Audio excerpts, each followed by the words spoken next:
दोस्तों, छावा फिल्म देखने के बाद जिस तरह के इमोशनल रिएक्शन सामने आ रहे हैं, वैसे रिएक्शन शायद आज से पहले किसी हिंदी फिल्म के बाद आए हो। फिल्म खत्म होने के बाद लोग रोते हुए थिएटर से बाहर आ रहे हैं। कुछ लोग अपनी सीट पर बैठे बैठे ही रो रहे हैं। छोटे बच्चे फिल्म खत्म होने के बाद जय भवानी और जय शिवाजी के नारे लगा रहे हैं। और ख़ास तौर पर फिल्म के अंत ने लोगों का कलेजा चीर कर रख दिया।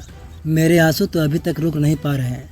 फिल्म खत्म होने के बाद हर कोई खुद से दो सवाल बार बार पूछ रहा है।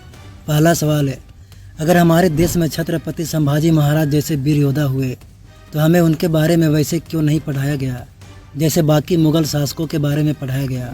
दूसरी बात है जो इससे भी ज़्यादा महत्वपूर्ण है, वो यह है कि जो औरंगजेब इतना ज़्यादा क्रूर था, इतना बेरहम था, आखिर क्या वजह रही होगी कि हमने उसी औरंगजेब के नाम पर हमारे देश की राजधानी की सड़कें के नाम रख दिए। सिर्फ एक साल पहले तक भारत में एक पूरे शहर का नाम इस बहसी के नाम पर था। इतना ही नहीं, 2021 से 2022 तक NCERT की 12वीं के इतिहास की किताब में यह तक पढ़ाया गया कि औरंगजेब ने टूटे हुए मंदिरों को बनवाने के लिए दान तक दिया था।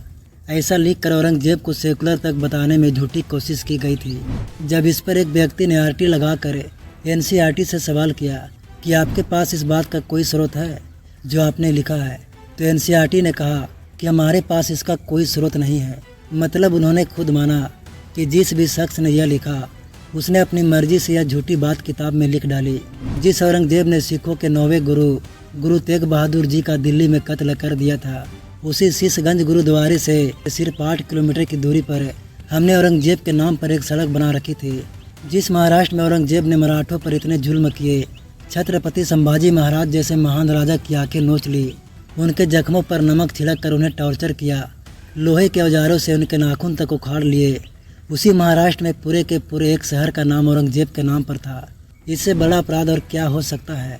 औरंगजेब ने अपने 50 साल से ज़्यादा की हुकूमत में ऐसा कौन सा पाप था जो उसने नहीं किया।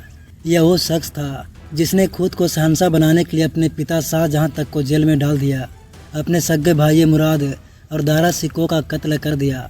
शाहजहां अपने सबसे बड़े बेटे दारा सिकों को अपना वारिस बनाना चाहता था। दारा सिकों सूफी विचारधारा से प्रभावित था।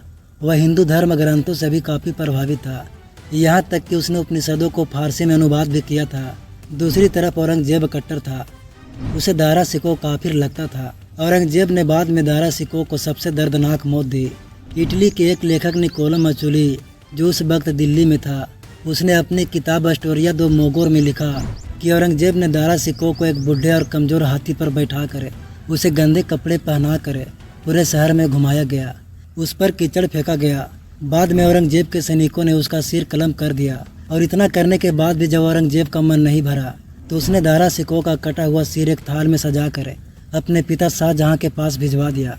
शाहजहां को लगा कि शायद उसके बेटे ने कोई उपहार भेजा हो, लेकिन जब उन्होंने थाल से कपड़ा हटाया तो वह वहीं टूट कर गिर पड़े। औरंगजेब की हैवानियत के ऐसे कई किस्से हैं।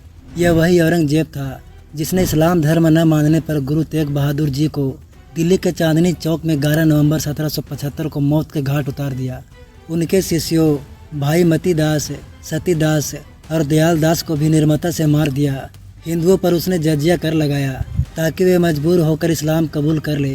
यही औरंगजेब था जिसने काशी विश्वनाथ मंदिर तोड़ा, मथुरा में भगवान श्री कृष्ण का मंदिर गिराया, राजस्थान में गोविंद देव जी का मंदिर तोड़ने की कोशिश की, सोमनाथ मंदिर को दोबारा ढहवा दिया और उड़ीसा में जगन्नाथपुरी के मंदिर को गिराने की भी कोशिश की।